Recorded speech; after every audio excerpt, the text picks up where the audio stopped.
ప్రియులారా, ప్రార్థన చేసుకుందాం.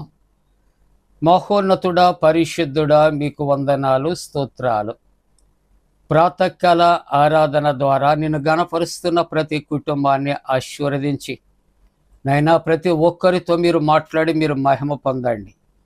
యేసు ప్రభు వారి దివ్య నామమున వేడుకొనుచున్నాము తండ్రి, ఆమేన్.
ప్రియులారా, ప్రభు పేరట మీకు శుభాలు. జన్మదినాలు, వివాహ దినాలు జరుపుకుంటున్న కుటుంబాలకు యేసుక్రీస్తు ప్రభు పరిశుద్ధ నామమున పండు prince and sisters YouTube channel ద్వారా శుభాలు తెలియజేస్తున్నాం. మీ కొరకు ప్రార్థన చేస్తూ ఉన్నాం.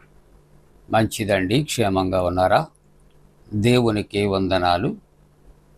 ప్రతి ప్రాతకాలం అనగా ప్రతి ఉదయకాలము మరి యూట్యూబ్ ద్వారా ఈలాగున మనం కలిసి దైవవాక్య ధ్యానాన్ని చేయటానికి ప్రభు మనకిచ్చినటువంటి కృప కొరకు దేవునికి వందనాలు. మరి ప్రతి దినము కూడా భక్తిభావముతో వీక్షిస్తూ ఉన్నారు. దేవుడు మిమ్మల్ని దీవించునుగాక. ప్రియులారా, ఈ ప్రాతకాల ఆరాధన కొరకు ఏర్పాటు చేయబడిన పరిశుద్ధ లేఖనాన్ని కలిసి చదువుకుందాం. అందరము కూడా పరిశుద్ధ గ్రంథాన్ని తెరచి మత్తయి సువార్త 6వ అధ్యాయం 16వ వచనాన్ని చదువుకుందాం. 16వ వచనము, మీరు ఉపవాసము చేయునప్పుడు వేషధారుల వలె దుఃఖముఖులై ఉండకుడి. ప్రియ దేవుని బిడ్డలారా, ఉపవాసం యొక్క నిష్ఠా నియమాలు, ఉపవాసము ఎలాగూ చేయాలి, ఉపవాసము చేసినప్పుడు ఏ విధమైన నిబంధనలు పాటించాలి అని వాక్యానుసారముగా కొన్ని దినాల నుండి వాక్య ధ్యానాలు చేస్తున్నాం. మరి నిన్నటి దినాన్న కూడా ఇదే వాక్యాన్ని మరి మత్తయి సువార్త 6వ అధ్యాయం 16వ వచనాన్ని చదువుకొని దానికి అనుగుణంగా మనము దేవుని యొక్క వాక్యాన్ని యోవేలు గ్రంథము 2వ అధ్యాయం 12వ వచనాన్ని కలిసి ధ్యానం చేశాం. ఈ దినము ఉపవాసము కొరకే ధ్యానము చేస్తూ, ఈ ఉపవాసము ఎందుకు చేయాలి, ఎవరు కలిసి చేయాలి, వాక్యానుసారముగా కలిసి మనము దైవవాక్యాన్ని పంచుకుందాం. అందరూ కూడా పరిశుద్ధ గ్రంథము నుండి యోవేలు గ్రంథము 2వ అధ్యాయం 14వ వచనాన్ని మనం చదువుదాం. ఈ ఉపవాస దినమును ప్రతిష్ఠించండి అంటాడు. ఈ ఉపవాస దినాన్ని ప్రతిష్ఠించుకోండి అంటున్నాడు. గతములో జ్ఞాపకం చేస్తాను, ఉపవాసము అనగా వ్రత దినము. కాబట్టి ఈ ఉపవాస దినమును ప్రతిష్ఠించుకోవాలి, వ్రత దినాన్ని ఏర్పరచుకోవాలి. ఎందుకు అని ఆలోచన చేస్తే ఇక్కడ జవాబు ఉంది. ఎందుకు ఉపవాస దినాన్ని మనము ప్రతిష్ఠించుకోవాలి, వ్రత దినాన్ని ఏర్పరచుకోవాలి? ఎందుకు ఈ నియమ నిబంధనలు? ఎన్ని దినాలు? ఈ వాక్యం యొక్క ఆంతర్యం ఏమిటి? ఆలోచన చేస్తే ఈ 14వ వచనములో 2వ భాగం అంటాడు, యెహోవాను బ్రతిమలాడుకొనుటకై. దేవుని యొక్క సన్నిధిలో ఉపవాసము ఆ దినము ఆచరిస్తున్న మనము, ప్రతిష్ఠించుకున్న మనము, వ్రత దినాలను ఏర్పరచుకున్నటువంటి మనం ఎందుకు అని ఆలోచన చేస్తే దేవుడైనటువంటి యెహోవాను బ్రతిమలాడుకొనుటకు. ఒక అధికారి దగ్గరకు మన పనుల నిమిత్తం వెళ్ళేటప్పుడు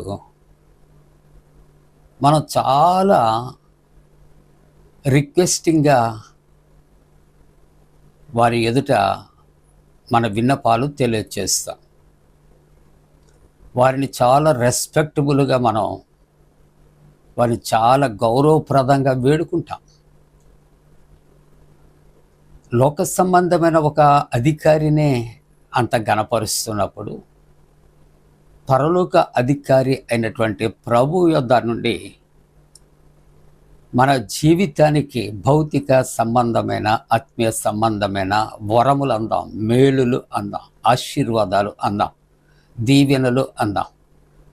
వీటిని పొందుకుంటానికట మనం ఎవరి దగ్గరికి రావాలంటే పదవులను నియమించిన దేవుడు, రాజులకు రాజు, భూమి ఆకాశాలు కలుగు చేసినటువంటి దేవుడు, అత్యున్నతమైన సింహాసనం మీద ఆసీనుడై ఉన్నటువంటి మన దేవునిని మన ఆధ్యాత్మిక స్థితి, మన కుటుంబ స్థితి, ఆయురారోగ్యాలు, అలాగే ఆర్థిక ఇబ్బందులు, కలిగే శోధనలు, ఇటువంటి వాటిని అన్నిటినీ ప్రభు తప్పించు, రక్షించు అని బ్రతిమలాడుకుంటానికట ఉపవాస దినాలు మనం ఏం చేయాలి అంటే ప్రతిష్ఠించుకోవాలి, వ్రత దినాలు ఏర్పరచుకోవాలి అని పరిశుద్ధ వాక్యము సెలవిస్తున్నది. ఇప్పుడు మనం ఎక్కడ ఈ ఉపవాస దినాన్ని ఏర్పరచుకోవాలి? ఈ 14వ వచనాన్ని అలాగే 15వ వచనాన్ని ఇప్పుడు చూస్తున్నప్పుడు, పెద్దలను దేశంలోని జనులందరినీ మీ దేవుడైన యెహోవా మందిరములో సమకూర్చుడి. చూసారా, ఎక్కడటండి? దేవుని యొక్క మందిరములో పెద్దలను, దేశంలోని జనులందరినీ సమకూర్చండి. ఇప్పుడు ఉపవాసం ఎవరెవరు చేయాలి? ఎవరు? కొంతమందికేనా? కొంతమంది వయస్కులకేనా? కాదే, దైవవాక్యం అంటుంది అందరికీ అంటుంది. యోవేలు గ్రంథాన్ని మనము 2వ అధ్యాయాన్ని 15వ వచనం నుండి జాగ్రత్తగా పరిశుద్ధ గ్రంథాన్ని మీరు తెరచి మీరు పరిశీలన చేయగలిగితే, సీయోనులో బాకా ఊదుడి, ఉపవాస దినము ప్రతిష్ఠించుడి, వ్రత దినము నియమించి ప్రకటన చేయుడి. చూసారా, వ్రత దినాలు, ఉపవాస దినాలు ప్రతిష్ఠించుకున్నాం అని ప్రకటన చేయాలి. అంతేకాకుండా ఎవరు పార్టిసిపేట్ చేయాలి, లేక పాల్గొవాలి? ఆలోచన చేస్తున్నప్పుడు పెద్దలను పిలువనంపుడి. ఎవరనండి చెప్పండి? పెద్దలను అంటే ఎల్డర్స్ అనే మాట కాదు, పెద్ద వయస్కులు ఇక్కడ మాట్లాడేది వాక్యం. లోకములో ఏర్పాటు చేసుకున్నటువంటి వారు ఒకవేళ అనుకుంటున్నారేమో కాదు, పెద్ద వయస్కులు. అయ్యా మేము ఉపవాసం ఉండలేం, ఉపవాస ప్రార్థనలో ఉండలేం అంటారేమో అని పెద్దలను అంటున్నాడు ఇక్కడ. పెద్దలను మీరు పిలిపించండి, చిన్నవారిని కూడా పిలిపించండి. ప్రభు అంటాడు, చిన్న బిడ్డలు నా యొద్దకు రానియుడి, ఇటువంటి వారిది దేవుని రాజ్యం. పెద్దలు, రెండవది చిన్నపిల్లలు, మూడవది అంటున్నాడు ఎటువంటి చిన్నపిల్లలు? తల్లి ఒడిలో స్తన్యపానము చేసే చిన్న పిల్లలు, పాలు తాగే పసిబిడ్డలను కూడా అన్నటండి ఇక్కడ తీసుకుని రావాలి. ఇక ఏమండి, నిన్నే పెళ్ళయింది, ఈవేళే పెళ్ళయిందండి అని అంటారేమో అని దైవవాక్యం అంటుంది. పెండ్లి కుమారుడు అంతఃపురములో ఉన్నప్పటికీ, అంతఃపురములో నుండి పెండ్లి కుమార్తె గదిలో నుండి ఆమె ఒక చక్కటి గదిలో అలంకరించుకుని ఉందండి, ప్రొద్దుటే వివాహమైంది అంటారేమో. కాబట్టి పెండ్లి కుమార్తె గదిలో నుండి రావలేను. అంతేకాకుండా వాక్యం అంటుంది 17వ వచనంలో, యెహోవాకు పరిచర్య చేయు యాజకులు మంటపమునకును బలిపీఠమునకును మధ్యలో నిలబడి కన్నీరు విడిచుచు, యెహోవా నీ జనుల ఎడల జాలి చేసుకుని అన్యజనులు వారి మీద ప్రభుత్వము చేయనట్లు వారిని అవమానమునకు అప్పగింపకము. చూసారా, అది లోకములో నీవు ఎంత చక్కగా దేవునికి భయపడి జీవిస్తున్నా, లోకములో నిన్ను నన్ను మనలను అనవసరంగా నిందించేవారు, కష్టపెట్టేవారు, దుఃఖపరిచేవారు చాలామంది ఉంటారు, మీకు తెలియందేం కాదు.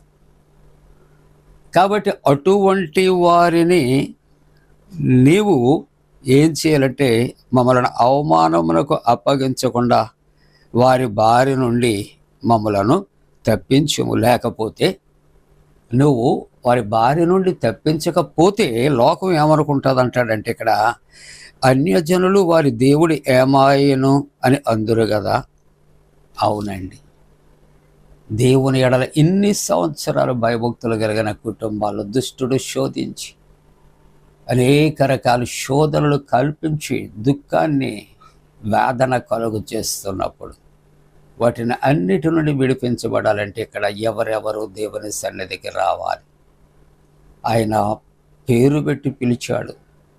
ఎందుకు అని ఆలోచన చేస్తే అన్యజనుల ఎదుట ఏర్పాటు చేయబడిన దేవుని యొక్క ప్రజలు సిగ్గుపడకుండా, నువ్వు దేవుని నమ్ముకున్నావు, దేవుని కొరకు నువ్వు ఎంత చేస్తా ఉన్నావు, దేవుడు ఏం చేశాడు అని అన్యులు ప్రశ్న వేయకుండా, దేవా నువ్వు కాపాడమనట ఉపవాసాన్ని, ఆ దినము ప్రతిష్ఠించుకోవాలి అని, వ్రత దినాన్ని ఏర్పరచుకోవాలని దేవుని యొక్క వాక్యము సెలవిస్తుంది.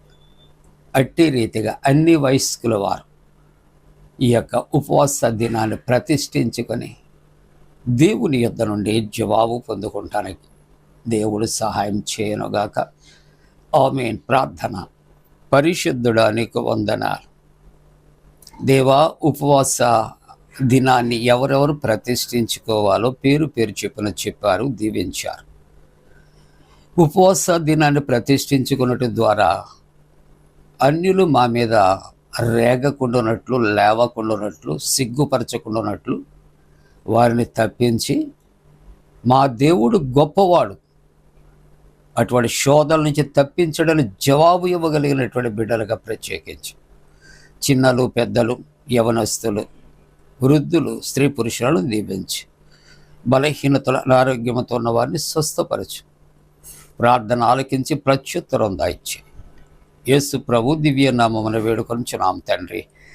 ఆమేన్. మన పరమ తండ్రి అయిన దేవుని యొక్క ప్రేమయు, ప్రభువైన యేసుక్రీస్తు ప్రభు కృపయు, పరిశుద్ధాత్మకన్యను సహవాసం ప్రాతకాల ఆరాధనలో ప్రార్థిస్తున్న కుటుంబాలతో సంరక్షించి కాపాడునుగాక. ఆమేన్.